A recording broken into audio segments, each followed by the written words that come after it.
Hello. So this is going to be about modelling something fairly quick and simply in order to get it quickly into a game engine. So we're not going to concentrate on fine details, we're going to really isolate things down to the merest, barest essentials that make the object more or less what it is intended to be. So the basis of this is, I suppose, a bit of a trick, a neat little trick, which you can do to keep the surface texture of an object still while you add geometry and move things around a bit to get them to the right place. So it's not really very good for learning how to make high detail versions of guns. But anyway, so cracking on then. So the first thing we do is treat our source image. Because the image is going into a game engine, we need to do certain things to it. But one or more of those things actually works well to help make the modelling process slightly faster as well. So if you wanted to do some sort of tutorial on how to make a high detail gun model, this isn't that. But I guess if you've tried a few of those and got nowhere with them, you could maybe do this and use the basis of this as the basis of your ongoing work to add more detail following some other tutorial. But there's some advantages to working this way apart from speed. Okay, so let's first of all have a look at the images or image type of image that will work for this type of process. So here's the image that results in the model in a well-known image editing program, and apart from the things you need to do to an image to make it specifically workable as a surface texture in a game engine, there's another thing that's well worth doing, a kind of full stop. Whatever your modelling project is, if you've got some sort of real world destination for it or a real world simulative destination, then you want to work to a kind of a known scale of sizing. And so we're working with a kind of presumed size of this gun of about 60 centimeters. So what I've done is I've cropped this image so that it's kind of sticking to a particular ratio, which I can then work out the equivalent for in sort of amounts of centimeters. So I've got this screenshot here that shows what's happened with the image. I've cropped it to a ratio of 2:1. So it's 60 centimeters wide in model terms, which means the image that we start working with is going to be 30 centimeters tall. Okay, so the process goes like this.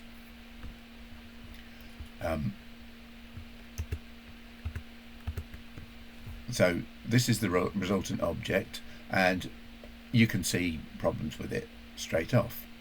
If I now zoom us out, let's say we're going to see a bot or an AI work with this in our paintball game. That's kind of, you wouldn't know, would you? It's a paintball gun from that distance. So you want something quick and dirty, or you want a really good basis to then continue modelling and do things kind of the proper way. This is still good for that. Oh, right. So let's. I'll get my project up and going. Okay, so we're starting with an empty environment, and the first thing to do is add our planar object. So it's a plane. So a plane is a mesh, but it's just missing one of the dimensions. My plane has come out as 20 centimeters, so I need to edit its dimensions. So I'm going to go just up a bit and just look down on it somewhat so I can see that this is going okay. You need this menu here, which if you can't see this menu with these tabs on, or some of these tabs anyway, if you can't see an item menu there, then there's a tiny little arrowhead round about here you can hit, or there's N on the keyboard. So N does that or that. And so here we can see the dimensions 20, 20 and 0. So the X I want to be 60. And the Y I want to be 30. So if you've got the sort of 200 centimetre or indeed the 2 metre plane, then you'll do your dimensions accordingly. 0.6 and 0.3 would be your entries for that. Okay, so the other thing we want to do is make sure that we're modelling on a suitable axis. Now we should be either looking down the gun, pointing away from us like we're holding it up and sort of just above it, ready to lift it to our eye to aim, or we should be kind of staring down the muzzle, which means we want to be modelling with the gun pointing along the y-axis, one direction or another. It doesn't really matter. I'm going to be facing the muzzle, so it means I'm going to have to lift this plane up and then spin it round so that it faces towards the positive X, which is looking towards this angle here. So what I'm going to do first though is put the material on. So my object is 2x1 size and my image is also 2x1 size. So I suspect what I'm going to do now is just fail to find where my image is. So I'm going to go for a new material. I'm going to choose the base color. So if you click on the little yellow dot and then go to the texture category and choose image texture. Okay, and now we need to hunt down where that image texture is. So I think I'm just going to stop the video while I find where it is. Hello, actually that was quite easy. I was able to find it quite readily. So here is the open image dialog. There's my image, open image, and now if you don't see anything on yours, then I suggest you go up to this icon here. You're probably on that one if you don't see anything, because that's expected sort of default setting. So just view the material shader. Okay, so with mine I need to tip it towards me, so I'm going to rotate in the x-axis, so it needs to face me, so I'm looking down the x-axis and I can't work it out, so I'm just going to type in 90. Boom. Well, that's right for me. Now if your gun's facing the other direction, then A, you want to be modelling it from the other side, and B, you'll be therefore twizzling in a different direction. So it's not A and B, it's two versions of A. Is if it's facing a different way, you're going to twizzle it a different way.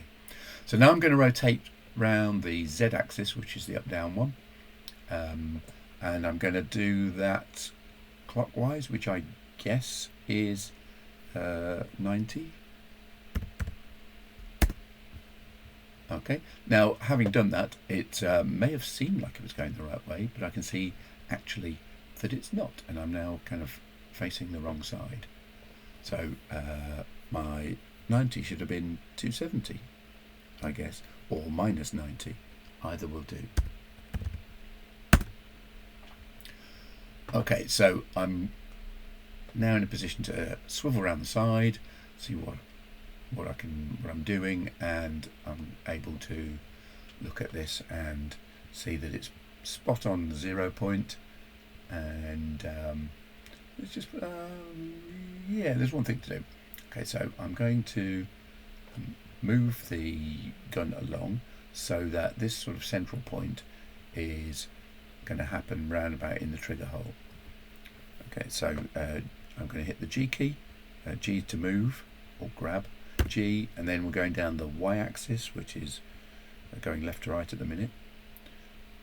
So that's Y on the keyboard, and then I'm just going to eyeball it into the right spot. Luckily it doesn't really need to move up or down, but yeah. Try and keep single axis movements when you're starting out, because well, otherwise you can end up in a bit of a bind because you've got too many variable axes. So I've just hit the -X, so we're looking down at mine. You should be on the x-axis really, but you could be looking at the other side and modelling in a different direction, but any will do. And any issues that come from this in the game engine are easily fixable once you find out which way around it is, etc. And you can maybe do a re-import from that. So all my setup's good at this point, and I'm going to now apply all transforms. So what this does is allows you to fix in some of the modifications that have gone on to re-establish a kind of a new normal. That means all the rotations will go to 0, all of the scale will go to 1, but our size will actually stay the same, thankfully, so the dimensions won't shift. So Control A. There's something else. I'm just going to turn on my screencast keys so that you can see what I'm doing, but I'm going to say it anyway. Okay, so screencast keys is on, and just get my thread back. Oh, so we can see the item. I'll select my object and do Control A and apply all transforms. I've only done location, rotation and scale, so this sets a new 0, and that little orange dot is like the object's origin point. That's where we want to see it. If I just twizzle off axis a bit, you can see that it's fine. Okay, square it off again. Because we're working in sort of only in 2 dimensions, we don't really need to consider the x-axis we're looking down in any of the next information. So, oh yeah, Blender does this thing where it finds like 100,000th of a millimeter that it's suddenly got a size where it's a plane, it has 0.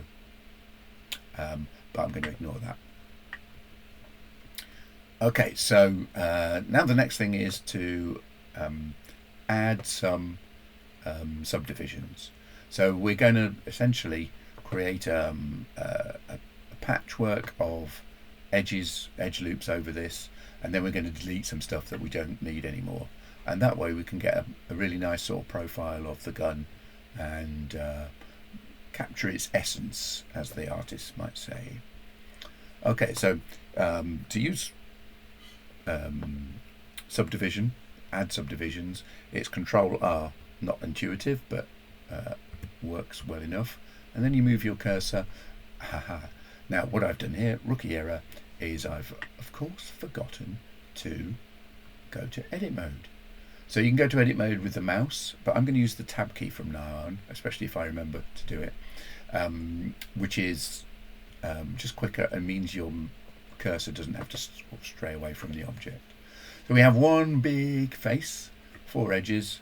I've got my stats up here, which I find very useful for checking on work. Sometimes it means you don't have to kind of twizzle around and look at the other side. So if you want to have the stats on, there they are, stats. And that lets you see what you've got selected, or at least how many of them. Okay, so that's quite useful. So we're in edit mode, and I guess the thing to do is go to vertex selection mode. So when we add the subdivisions, we can see the vertices that kind of hold them all together, or is it apart? So I'm going to go Control R, and move my cursor up to the edge that I want to sort of cut across with the new subdivisions. Now, by default, you just get 1. So if you use your scroll wheel, you can increase until, just keep your cursor near that edge, increase until you get to a decent number. What I want to do is have enough there to sort of go round the handle or grip area, and there's a handle just in front of the trigger guard, and I don't need them to be exactly placed right. I can sort of slide them into position somewhat. but just need enough to add the detail. And there's a sort of little bulge down the barrel where it goes from tan colour to green, and you can see that it might be good to have an edge somewhere around there. But really we don't have to worry that much, as long as we've got sufficient to move around to have enough detail, and and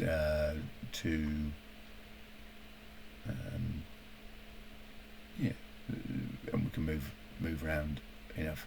So where you can see between the handle and the grip, then you can see a space where we could have the trigger guard and all that business.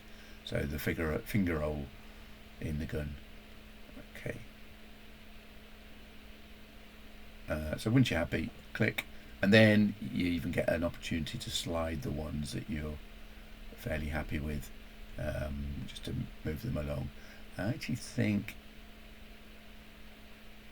what I've got over the handle bit works quite well, or I could prioritise going over the trigger, but I'm still going to need to move the trigger, the grip. I'm still going to need to move the grip around anyway, so the ones to support that are going to need to move whatever. So I'll prioritise that one. So I've got this line that goes down by the handle just there. So all the new faces I've created are selected. Okay, so next thing is to get the ones that all run across. So go Control R again, and keep your cursor again near the edge that you want to cut over, and then up with the scroll wheel. The screencast keys, by the way, the little mouse icon you can see below, doesn't capture the use of the scroll wheel unless it's clicked. So scrolling action doesn't capture, which is a shame.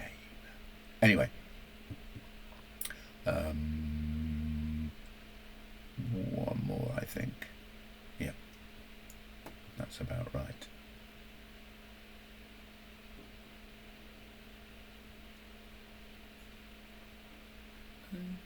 Yeah, and then I'll slide into position. I sort of want to run across the top of the barrel. See, I'm stuck in a bit of an indecision here, and what I've done is gone underneath the barrel instead. Okay, so this is my new set of geometry, which I've got to play with. Is that the right word? So the next process is deleting unused vertices. So I'm going to select none, which I keep forgetting the shortcut for, Alt A. There we go. And then, so I'm kind of pre-visualizing where things are going to go. Maybe I could go, I'll go to edge mode and move some things into place first. Okay, so I've got more or less the detail I need. There's very few extra cuts I need to do, or extra subdivisions. So I'm going to select that edge there. Now I've got this shortcut set up to automatically-ish select loops. So I select one edge on a loop, and then Alt C gets me to the other end of that loop, or gets you like a ring of edges that with no join in, no gap in. Okay, so I'm going to grab the G key and move in the Z axis, move that edge loop down. Now at the moment you can see that as I'm moving that the image is staying absolutely still. If I go to Tool, the reason why the image is staying still is this setting exactly, which has got a rubbish name, correct face attributes. But essentially what it does is it locks the image between the borders of the image, and actually not just between the borders, it's really very effective. If I take this off and try the same thing again, you can see, even if I lock the axis, you can see my image is now getting squashed in between that loop and the one below it. Okay, so I'm going to undo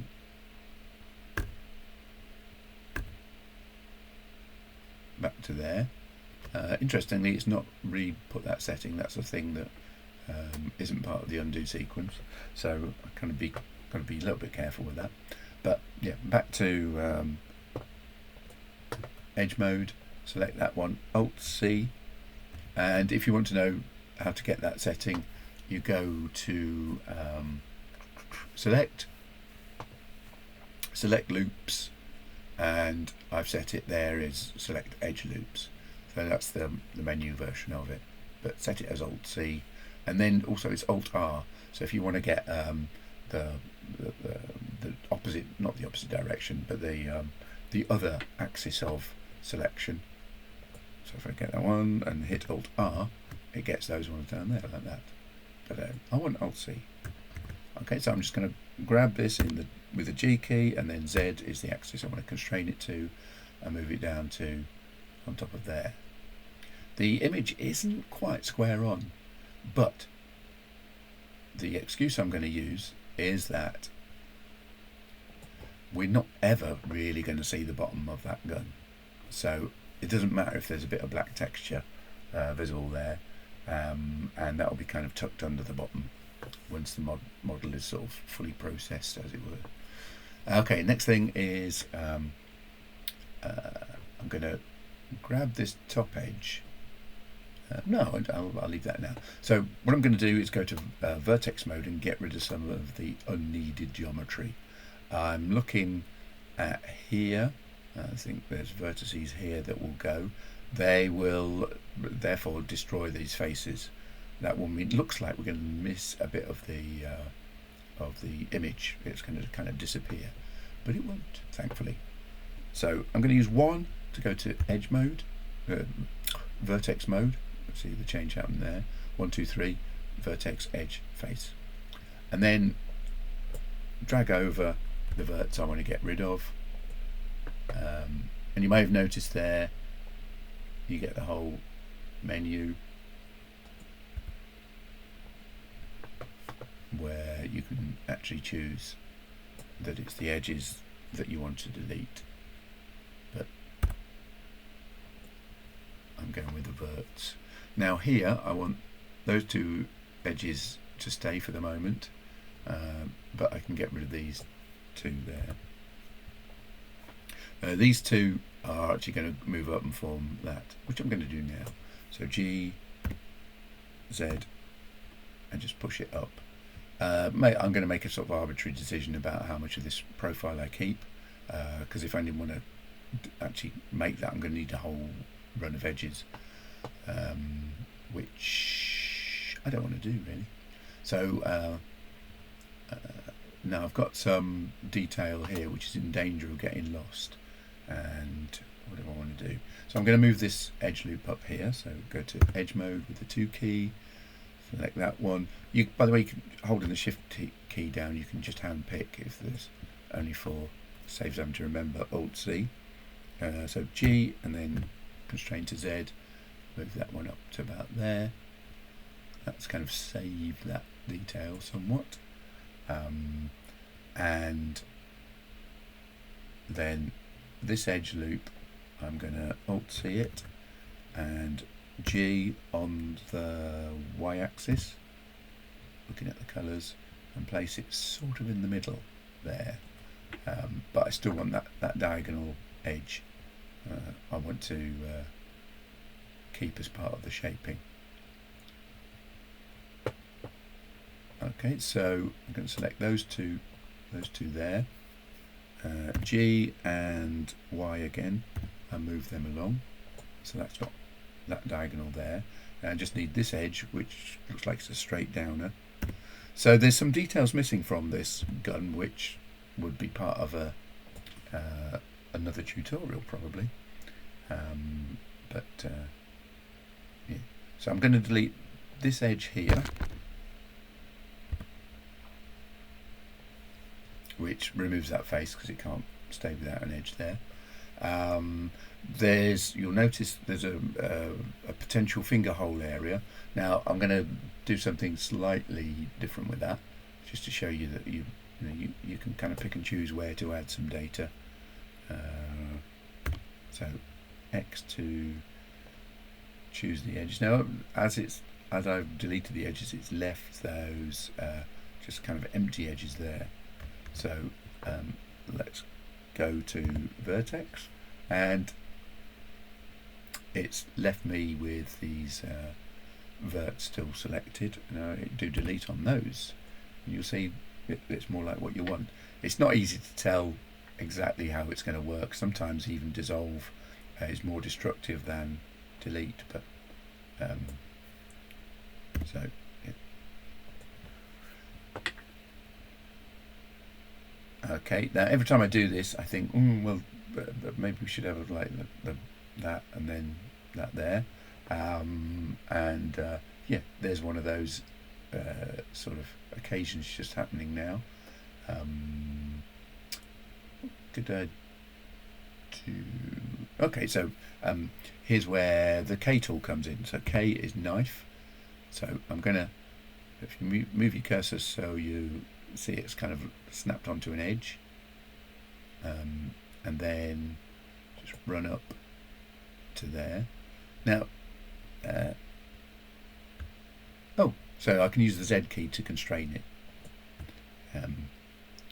This is one of the things I really like about Blender. If I hit Z again, can I get it back? Yeah, I can. So Z to kind of make it happen, and then make it not so. Okay, and I'm joining it to an existing vertex. So, and then hit enter to finish the job.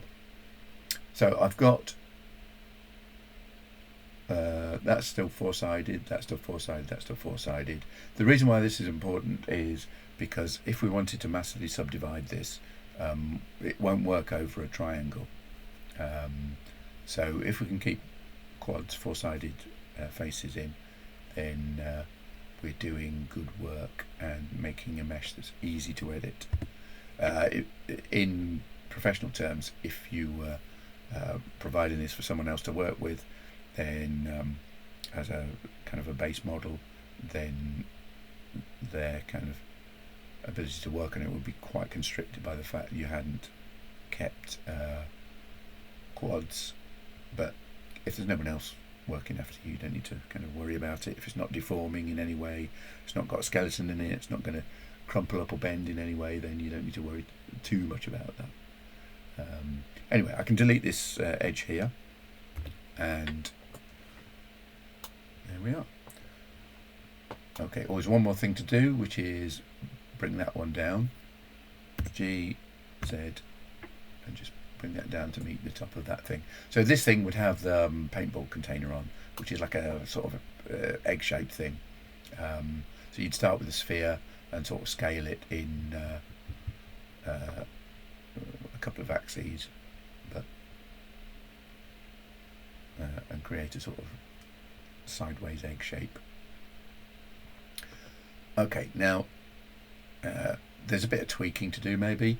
I'm not going to get this wavy effect. I'm going to sort of ignore that.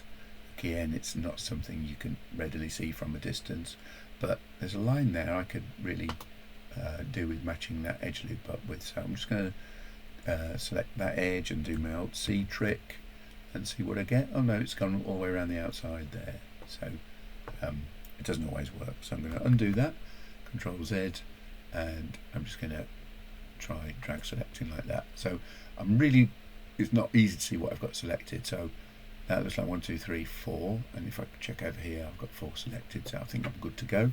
So G along the y-axis, and then just bring that line up to there. There's a couple of sort of joiny kind of contraction bits along here. So that edge, I'm going to slide that over, so G and the Y. I think there is kind of an edge slide command, but because we've got our correct face attributes on, and it's quick to do G and Y.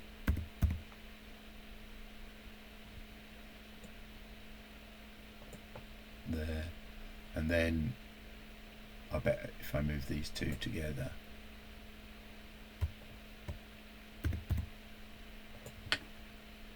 then I can do that sort of pinch in there. I've maybe got a couple I don't need here, but it's usually a good idea to try and keep faces as sort of more towards the square than big long letterboxes. So although we might not have a specific use for them, they're sort of good in maintaining structure and kind of an easy read mesh, as well as any potential for growth. So this crimp in here, this little kind of streamliney bullet shape effect, I'll do with the scale. So scale in the Z axis, and then again eyeball that and get it roughly speaking. Okay, so then in terms of selecting, I'm going to select nothing if I can. There we go. That was kind of reluctant. Grab these and then just now if I do that, I think no, I don't want that. So I've got one too many there, so I'm holding shift key down again, clicking that away, and G, Y, and then pushing that over like that. That's more like it. Now if you wanted to make it sort of more curvy there, then maybe add an edge loop there and there to allow it to kink in. I think this bit here is kind of more important. So I'm going to do the next bit in sort of 2 stages. I'm going to go 3 on the keyboard to go to face mode, select that face there. I'm going to do I, and I does an inset. I'm using my eye to judge this. I'm doing kind of the first part of a 2-stage inset. There's one. Hit enter. I'm going to go I again to do inset, and then drag that again inwards about the same amount. Doesn't have to be precise. And then that's good.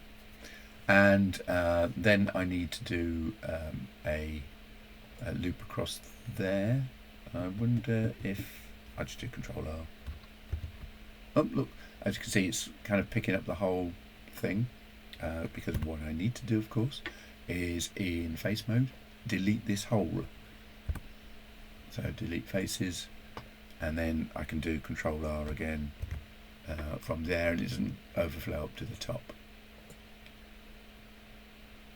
Okay, and you can see I can sort of slide it a bit. So actually maybe just over to there, get sort of some of the character in. Okay, then I need to go super close and just sort out the positioning on that. So I'm going to go G and then by hand put that up to there. I'm going to ring around those and just check over here that I've just got 2 edges. I have. So grab and place that there.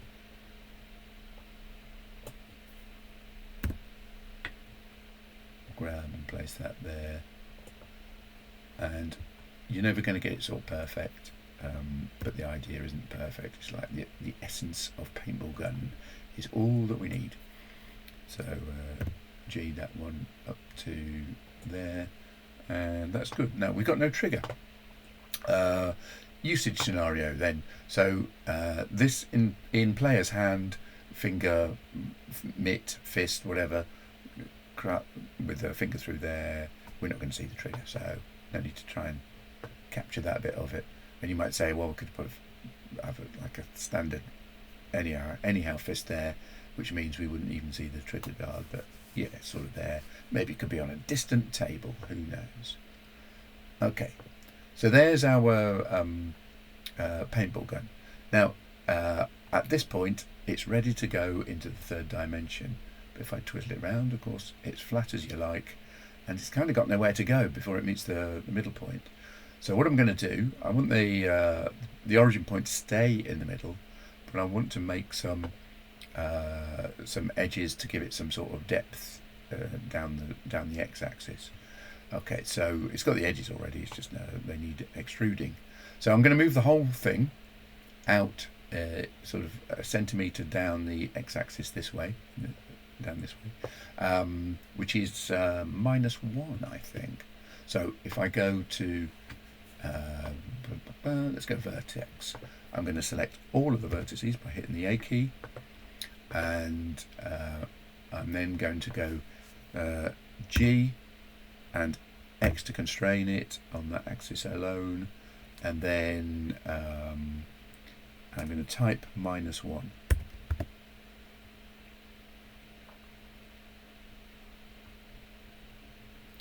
Okay, so Now if I have a quick look. Right, so I've just moved, oops. I've just moved the X-verts -1, but my origin point is still there, so that's what I wanted to do. So I could have gone to object mode, but then I'd have moved the whole thing and the origin point would have gone -1 centimetre. So this is very much what I wanted. I'm going to see if I can do in edge mode, see if I can do my Alt-C thing again. So that edge there, Alt-C, gets you so far. You can kind of do it multiply, so hold down Shift, click that one, and then Alt-C again, etc, etc, and just sort of work round. Hold Shift down, click that one, Alt-C, get all the way down there. You can likewise, you can just keep going around and hand clicking if that's easy enough for you, but you've got to try and make sure you get everyone. If you miss any out, it's not a disaster, but maybe one or so is okay, but multiple can be a faff. And it's just better to spend a bit of time doing it this way than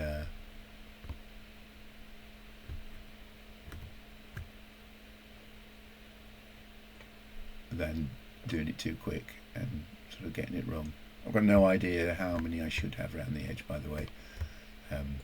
This isn't that highly planned.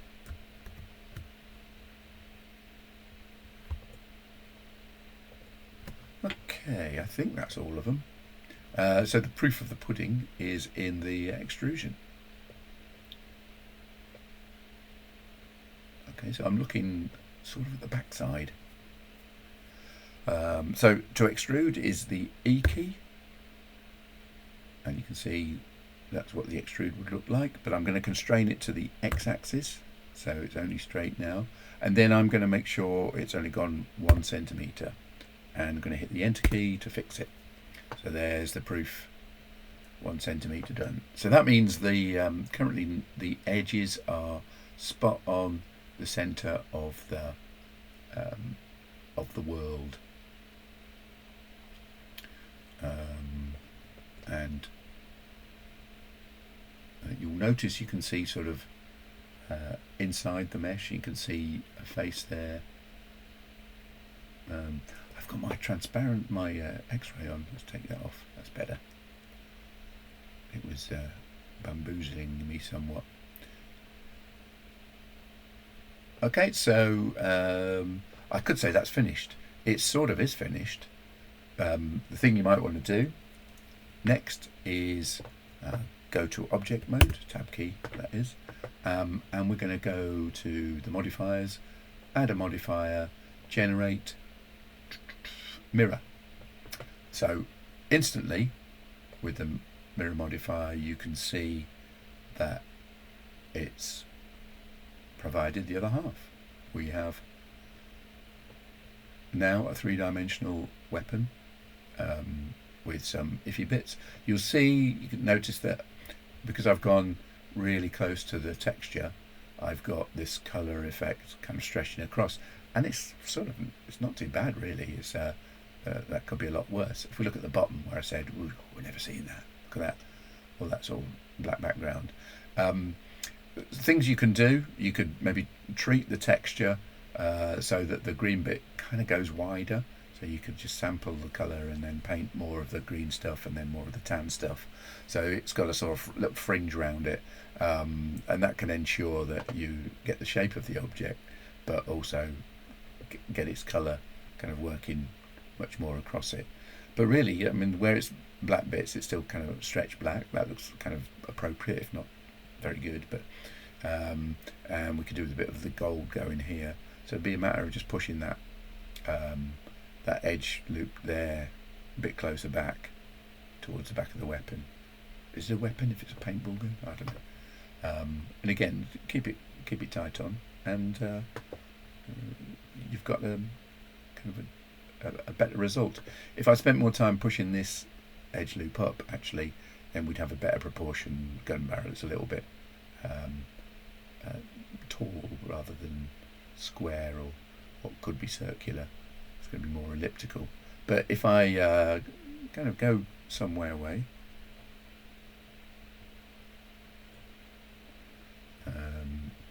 kind of deselect it as well. So it works pretty well from that distance. I don't think there's a lot to be said there. And imagine it's got that kind of egg-shaped hoppery thing on top. Even better. Have a look at some references. There's another detail here, which is like a little gas pipe that goes from there to up into the handle there. Usually, sometimes I go somewhere in front of that, but you're never going to see that. I mean, it's like sort of I might notice it at that distance, but that distance never going to be seen. So there we go. That's it for this one. Quick and dirty way of modelling. What have we achieved? We have achieved a perfect proportion for a weapon of that type, derived from the photographic image, and we could add more edge loops and create more detail. We could do smooth shading over the things like the barrel that have kind of got rounded surfaces on them, but it's enough to do the job. Okay, so there's your gun. If you're really fussed, you maybe add a bit of black paint on the very end there, and that could cover the end of the barrel by leaving that just as a hole, or indeed no, just a bit of black paint, that's all. Or you could model a hole, so you can do an inset on the end and then push the extrude the new face inwards just to make a little hole. The ideal is to not get the opportunity to kind of see through. Don't empty a face out from there, otherwise you'll end up possibly letting daylight through the other end of the gun, if we get to see it down the barrel like that. Okay, that's that for this one. I hope you found it was useful for you. Think about other flat objects you could do using this technique, though the proportions are captured in the image, so you instantly get the proportions right with this technique. Thanks and bye.